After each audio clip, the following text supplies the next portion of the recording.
So I think that one of the big differences is interaction with the board.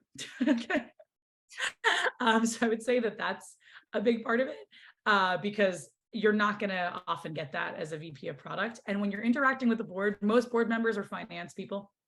And so you have to be talking much more about business value, and you have to learn their lingo. You have to know what EBITDA is. You have to understand their acronyms and ACV and things like that, and ARPU instead of NPS. They don't care as much about NPS. It's just not what they care about, right? They don't care about adoption rate or conversion rate. They care about those other numbers. So it's really important for you to talk about that net retention rate, et cetera. And whether that's net revenue retention or otherwise, those are the things that I think are number one that most people don't realize in a jump.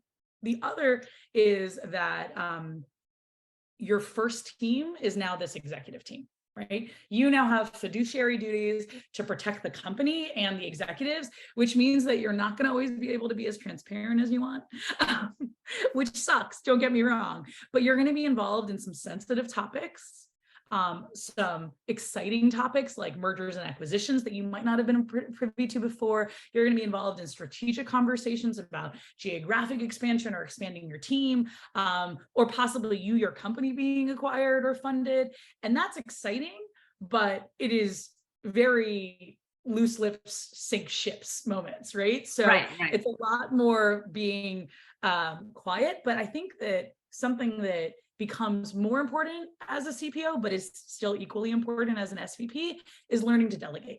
Learning that in this new role, even though you can do all of the roles that are beneath you, right? You have to be focused on the things that are your unique things that you bring to the table.